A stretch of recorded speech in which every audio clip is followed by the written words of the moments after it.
Good morning everyone. Good morning. मेरा नाम अनु है। मैं नजफगढ़ दिल्ली से बिलोंग करती हूँ और स्टडी के साथ साथ इस वंडरफुल वेस्टेज बिजनेस को सीख रही हूँ। मेरे अप्लाइड विकास शर्मा सर, दीवान सर और ओम प्रकाश सर है, mentor mister Dinesh Chandra sir है, हरिहर महापात्र सर है, जो कि हमें इतना अच्छा सिखा रहे हैं। उनको तहे दिल से धन्यवाद है। एंड आज मैं आपको 7 ड्यूटीज बताने जा रही हूँ। वेस्टेज में देखिए, जब हम वेस्टेज के साथ एसोसिएट होते हैं, जब हम वेस्टेज ज्वाइन करते हैं, तो हमारी आईडी लगने के बाद जब हम इस बिजनेस को स्टार्ट करते हैं तो हमें कुछ ड्यूटीज को फॉलो करना होता है। सर कोई भी हम काम करते हैं, कोई भी काम करता है, उसमें कुछ ड्यूटीज होती है जिनको हमें फॉलो करना होता है। तो इन्हीं ड्यूटीज को वेस्टेज में कहते हैं 7 ड्यूटीज। कुछ काम होते हैं इसमें। जो सबसे पहला काम होता है ये होता है यूज द प्रोडक्ट, यानी कि जो भी हमारी कंपनी जो भी प्रोडक्ट बनाती है आपको सबको यूज करना है। यूज द प्रोडक्ट का मतलब होता है कि हमारी जो वेस्टेज कंपनी है ये आपके घर में यूज होने वाली हर एक चीज को बनाती है। बहुत से प्रोडक्ट बनाती है। आप जो भी चीजें पूरे दिन में यूज करते हो, सुबह उठकर आप पेस्ट यूज करते हो, तेल लगाते हो, साबुन लगाते हो, जो भी चीजें मतलब घर में यूज होती हैं वो सभी चीजें वेस्टेज बनाती है। तो आपको क्या करना है, जो भी चीजें आपके घर में यूज हो रही हो आपको सारी चीजें वेस्टेज की ही यूज करनी है।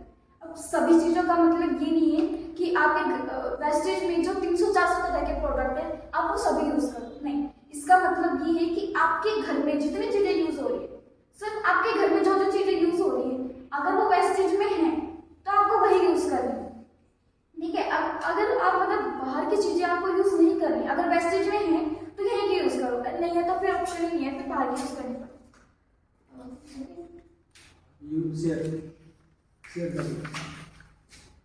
सेकंड आता है शेयर द प्रोडक्ट।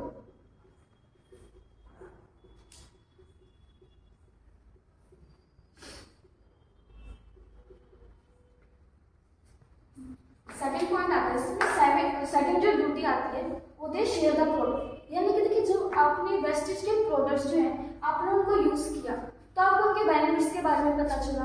आपको जब भी आपने यूज किया तो आपको क्वालिटी पता चली, आपको पता चला कि इनकी क्वालिटी कितनी अच्छी है, इससे कितने सारे बेनिफिट्स हो रहे हैं, आपकी हेल्थ अच्छी हो रही है, इसके मतलब पैसे भी बहुत कम लग रहे हैं। तो अब आपको क्या करना है, अब आपको इतने अच्छे लगे तो आपको दूसरों के साथ शेयर करना है। क्योंकि शेयर एक ऐसी चीज है, शेयरिंग करना, जो कि हम जनरली करते हैं। नॉर्मली हम कोई भी चीज लाते हैं, कोई भी मान लो आपके बेनिफिट्स हो रहे हैं, अगर आपको ये अच्छे लगेगी तो आप इनको शेयर करोगे। जैसे आप बाहर से कोई भी चीज लेकर आते हो, मान लो आप कोई कपड़े लेकर आते हो या जूते लेकर आते हो, आपको अच्छी लगती है तो आप दूसरों के साथ शेयर करते हो, आप बताते हो। कोई आपसे पूछता है कि आप ये जूते कहाँ से लाए, तो आप बताते हो ना कि हम उस दुकान से लेकर आए या उस शॉपकीपर से लेकर आए। तो इससे बाहर बताते हैं, उससे कोई बेनिफिट नहीं होता। लेकिन अगर वेस्टेज में आकर आप प्रोडक्ट यूज करके उसको शेयर करते हो तो दूसरों को तो बेनिफिट होगा, है ना। उनको तो अच्छे प्रोडक्ट मिलेंगे, अच्छी चीजें उनको तो यूज करने को मिलेंगी, साथ ही आपको भी बेनिफिट होगा। इससे आपकी टीम डेवलप होगी, आपकी टीम बनेगी। नेक्स्ट आता है मेक लिस्ट, यानी कि अब आपको लिस्ट बनाना। देखो, जब आपने प्रोडक्ट को शेयर किया तो आपने कुछ लोगों के साथ शेयर किया, पहले आपके आस पड़ोस में, आपके रिश्तेदारों को, तो अब आपको लगा कि ये प्रोडक्ट तो बहुत ही अच्छी है, जिसको भी मैं दिखा रहा हूँ सबको अच्छे लग रहे हैं, तो आपको क्या करना है, आपको एक लिस्ट बनाना है। इस लिस्ट में आपको क्या करना है, आपकी कॉन्टैक्ट लिस्ट जो होती है, आपके जितने भी दोस्त हैं, रिश्तेदार हैं, पड़ोसी हैं या फ्रेंड्स, मतलब जो भी हैं, आपको उन सबकी एक लिस्ट तैयार करनी है ताकि आप उन सबको इस बिजनेस के बारे में बता सको। एंड लिस्ट बनाना बहुत इंपॉर्टेंट है। ज़्यादातर लोग इस बिजनेस में आके ना बाकी के सब काम करते हैं, बस लिस्ट नहीं बनाते। सोचते हैं कि लोगों के नाम तो हमारे ध्यान में है ही, लिस्ट बनाने की जरूरत ही क्या है। लेकिन ये बहुत इंपॉर्टेंट चीज है कि आप लिस्ट नहीं बनाओगे तो क्या होगा कि कई बार हम प्लान दिखाते हैं ना तो कुछ लोग छूट जाते हैं। कुछ लोग ऐसे होते हैं जो हमारे बहुत ही करीबी दोस्त होते हैं, लेकिन प्लान दिखाते टाइम हमें याद नहीं आता कि हमें उनका भी प्लान दिखाना है, तो हमें उस समय याद नहीं रहता। इसलिए हमें हमेशा लिस्ट जरूर बनानी चाहिए। एंड लिस्ट में आपको बहुत ज़्यादा कुछ लिखने की जरूरत नहीं है, सिर्फ उस आदमी का नाम, फोन नंबर और वह कहाँ रहता है, उसका घर का एड्रेस, कोई मेल, कोई मकान नंबर, ये सब नहीं, मतलब नॉर्मल एड्रेस, जैसे दिल्ली में रहता है, हरियाणा में रहता है, इस तरह से भी लिख सकते हैं। नेक्स्ट आता है इनवाइट। नेक्स्ट लिस्ट मेकिंग के बाद आता है इनवाइट। अब आपको क्या करना है कि जिन लोगों की आपने लिस्ट बनाई है, जिन लोगों को आपने अपनी लिस्ट में शामिल किया है, अब आपको करना है उनको इनवाइट। आपको उन्हें अपने घर पर बुलाना है या आप उनके घर पे जा सकते हैं। कि लोगों को ना इनवाइट करना बहुत ज़रूरी है, क्योंकि किसी को ना पहले से ये सपने नहीं आ रहे होते हैं कि हम बिजनेस कर रहे हैं या हम कुछ काम कर रहे हैं जो उनके बेनिफिट का हो, तो उन्हें मतलब पहले से पता नहीं होता। तो हमें उनको इन्वाइट करना पड़ेगा तभी वो आएंगे। अगर हम इन्वाइट ही नहीं करेंगे तो कोई सामने से चल के क्यों आएगा, उन्हें पता ही नहीं होगा कि भाई आना है या नहीं आना। नेक्स्ट आता है 5 STP। इसका मतलब होता है शो द प्लान। अब आप लोगों को इनवाइट कर लिया आपने, अब आपको क्या करना है, उनको प्लान शो करना है। जो वेस्टेज का हमारा इतना वंडरफुल जनरेशन प्लान है, आपको उसे बताना है। इसका मतलब है show the plan. STP short में कर देना मुझे। हाँ, show the plan. Show the मतलब प्लान दिखाना है। प्लान देखना, शो करना, प्लान को शो करना।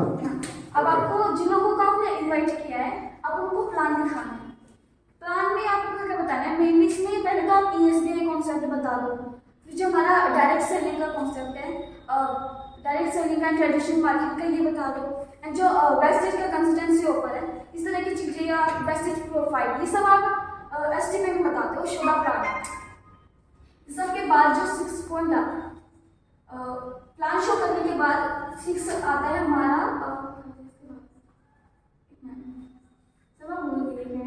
पहले नहीं फॉलो अप